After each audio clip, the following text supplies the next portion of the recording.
अपने YouTube channel ड्रीव study में। चलिए स्टार्ट करते हैं आज की क्लास। पहला क्वेश्चन आपके स्क्रीन पर दिया गया है, निम्नलिखित में से कौन सा शब्द संज्ञा है। निम्नलिखित में से संज्ञा शब्द को बताना है। दिए गए ऑप्शन में से संज्ञा शब्द कौन सा है, कौन सा इसका सही जवाब होगा। तो राइट ऑप्शन नंबर ए जो है क्रोध जो है इसका सही जवाब होगा। अगला क्वेश्चन आपसे पूछा गया है, दो पहाड़ों के बीच खाली स्थान को क्या कहते हैं। दो पहाड़ों के बीच खाली स्थान को क्या कहते हैं। तो राइट ऑप्शन नंबर ए जो है घाटी जो है इसका बिल्कुल सही जवाब होगा। अगला क्वेश्चन आपसे पूछा गया है, निश्चयवाचक सर्वनाम कौन सा है। निश्चयवाचक सर्वनाम बताना है। तो राइट ऑप्शन नंबर सी जो है यह और वह जो है ये जो है निश्चयवाचक सर्वनाम के रूप में आते हैं। अगला क्वेश्चन आपसे पूछा गया है, हिंदी भाषा में वह ध्वनियाँ कौन सी हैं जो स्वतंत्र रूप से बोली या लिखी जाती हैं। कौन सी ध्वनियाँ वे जो हैं जो स्वतंत्र रूप से बोली या लिखी जाती हैं। तो राइट ऑप्शन नंबर ए जो है स्वर जो है इसका बिल्कुल सही जवाब होगा। अगला क्वेश्चन आपसे पूछा गया है, व्यावसायिक पत्र के अंतर्गत कौन से आते हैं। व्यावसायिक पत्र के अंतर्गत आते हैं, दिए गए ऑप्शन में से व्यावसायिक पत्र के अंतर्गत कौन से आते हैं। तो राइट ऑप्शन नंबर डी जो है इसका सही भी जवाब होगा। प्रकाशक और कंपनी व्यापारी ये तीनों जो है व्यावसायिक पत्र के अंतर्गत आते हैं। अगला क्वेश्चन आपसे पूछा गया है, कौन सा इसका सही जवाब होगा। भूषण किस काल के कवि हैं। भूषण किस काल के कवि हैं। दिए गए ऑप्शन में से भूषण बताना है किस काल के कवि थे। तो राइट ऑप्शन नंबर सी जो है रीतकाल जो इसका सही जवाब होगा। भूषण जो है रीतकाल के कवि थे। अगला क्वेश्चन पूछा गया है, निम्नलिखित में से किस वर्ण का उच्चारण स्थान जो है कंठ से नहीं है। किसका उच्चारण के स्थान पर जो है कंठ से नहीं है। दिए गए ऑप्शन में से कंठ जो है उच्चारण के स्थान पर नहीं दिया गया है। तो राइट ऑप्शन नंबर डी जो है ढा जो है इसका बिल्कुल सही जवाब होगा। अगला क्वेश्चन आपसे पूछा गया है, बुद्धिहीन शब्द का व्याकरण की दृष्टि से किस संवर्ग में है। किस संवर्ग में है। ये जो बुद्धिहीन दिया गया है शब्द ये जो है किस संवर्ग में आता है। तो राइट ऑप्शन नंबर सी जो है विशेषण जो है इसका बिल्कुल सही जवाब होगा। अगला क्वेश्चन आपके स्क्रीन पर दिया गया है, किसी कठिन शब्द को स्पष्ट करने के लिए किस विराम चिन्ह का प्रयोग किया जाता है। किस विराम चिन्ह का प्रयोग किया जाता है। किसी कठिन शब्द को स्पष्ट करने के लिए किस विराम चिन्ह का प्रयोग किया जाता है। तो कोष्टक चिन्ह जो है इसका बिल्कुल सही जवाब होगा। किसी कठिन शब्द को स्पष्ट करने के लिए कोष्टक चिन्ह का प्रयोग किया जाता है। अगला क्वेश्चन आपसे पूछा गया है, संबोधन के लिए किस शब्द का प्रयोग किया जाता है। संबोधन के लिए किस शब्द का प्रयोग किया जाता है। तो राइट ऑप्शन नंबर बी जो है महोदय जो है इसका बिल्कुल सही जवाब होगा। संबोधन के लिए जो है महोदय का प्रयोग किया जाता है। अगला निम्नलिखित में से शब्द तत्भव शब्द को बताना है। दिए गए ऑप्शन में से तत्भव शब्द कौन सा दिया गया है। तो राइट ऑप्शन नंबर डी जो है अमी जो है इसका बिल्कुल सही जवाब होगा। अमी जो है तत्भव रूप के में है स्थित है। अगला क्वेश्चन आपसे पूछा गया है, अभिलाषा का पर्यायवाची शब्द कौन सा है। अभिलाषा का पर्यायवाची शब्द बताना है। दिए गए ऑप्शन में से अभिलाषा का पर्यायवाची शब्द कौन सा है। तो राइट ऑप्शन नंबर ए जो है मनोरथ जो है इसका बिल्कुल सही जवाब होगा। अगला क्वेश्चन आपसे पूछा गया है, आनंद कादम्बनी पत्रिका का प्रकाशन कहाँ से होता है। आनंद कादम्बनी पत्रिका का प्रकाशन कहाँ से होता है। किस जिले से होता है ये बताना है। क्वेश्चन नंबर 13 का सही जवाब कीजिए। तो राइट ऑप्शन नंबर बी जो है मिर्ज़ापुर जो है इसका बिल्कुल सही जवाब होगा।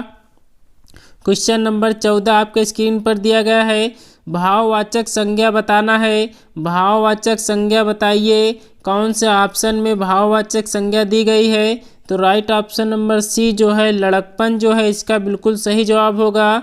अगला क्वेश्चन आपके स्क्रीन पर दिया गया है, खून के घूंट पीना मुहावरे का सही अर्थ बताना है। खून के घूंट पीना मुहावरे का सही अर्थ बताना है। कौन सा इसका सही जवाब होगा। तो राइट ऑप्शन नंबर बी जो है अपमान सहना जो है खून के घूंट पीने मुहावरे का सही अर्थ होगा। तो क्वेश्चन नंबर 15 का ऑप्शन नंबर बी जो है बिल्कुल सही जवाब होगा।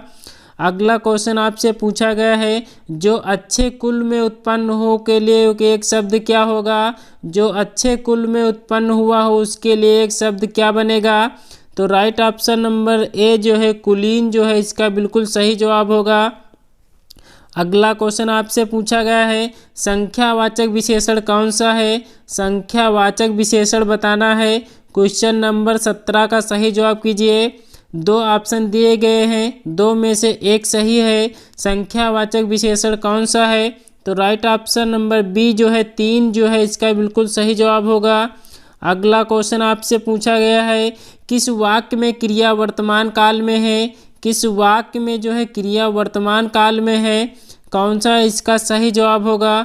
तो राइट ऑप्शन नंबर बी जो है मैं तुम्हारा पत्र पढ़ रहा हूँ, यह क्रिया जो है वर्तमान काल में है। तो राइट ऑप्शन नंबर बी जो है इसका सही जवाब होगा। अगला क्वेश्चन आपसे पूछा गया है पंचतंत्र को किसने लिखा था, पंचतंत्र को किसने लिखा था, कौन सा इसका सही जवाब होगा। तो राइट ऑप्शन नंबर बी जो है विष्णु शर्मा जो है इसका बिल्कुल सही जवाब होगा। अगला क्वेश्चन आपसे पूछा गया है चौराहा शब्द में कौन सा समास है, चौराहा शब्द में कौन सा समास है, दिए गए ऑप्शन में से कौन सा इसका सही जवाब होगा। तो राइट ऑप्शन नंबर सी जो है द्विगु समास जो है इसका बिल्कुल सही जवाब होगा। क्वेश्चन नंबर 20 का जो है राइट ऑप्शन नंबर सी होगा। अगला क्वेश्चन आपसे पूछा गया है जिन शब्दों में एक से अधिक अर्थ होते हैं वे क्या कहलाते हैं, जिन शब्दों में एक से अधिक अर्थ होते हैं वे क्या कहलाते हैं। तो राइट ऑप्शन नंबर डी जो है अनेकार्थी शब्द कहलाते हैं। अगला क्वेश्चन आपसे पूछा गया है मुझसे उठा नहीं गया वाक्य में जो है वाच्य जो है किस प्रकार का वाच्य है, किस प्रकार का वाच्य है। मुझसे उठा नहीं गया वाक्य में जो वाच्य है किस प्रकार का वाच्य है। तो राइट ऑप्शन नंबर सी जो है भाववाच्य जो है इसका बिल्कुल सही जवाब होगा। तो क्वेश्चन नंबर 22 का ऑप्शन नंबर सी जो है इसका सही जवाब होगा। क्वेश्चन नंबर 23 का आंसर कीजिए, सभी लोग कमेंट्स बॉक्स में आंसर करेंगे। लाघव शब्द का विपरार्थक शब्द कौन सा है, लाघव शब्द का विपरार्थक शब्द कौन सा है, कौन सा इसका ऑप्शन सही हो जाएगा। तो राइट ऑप्शन नंबर ए जो है विस्तार जो है इसका बिल्कुल सही जवाब होगा। दोस्तों आपको वीडियो अगर अच्छी लग रही हो तो एक लाइक ज़रूर करना, अगर आप हमारे चैनल पर नए हैं तो चैनल को सब्सक्राइब जरूर करिएगा। अगला क्वेश्चन आपके स्क्रीन पर दिया गया है, क्वेश्चन नंबर 24 का आंसर करना है।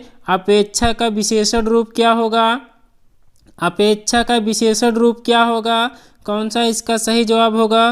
तो राइट ऑप्शन नंबर डी जो है अपेक्षित जो है इसका बिल्कुल सही जवाब होगा। अपेक्षा का विशेषण रूप क्या बनेगा, तो अपेक्षित जो है इसका बिल्कुल सही जवाब होगा।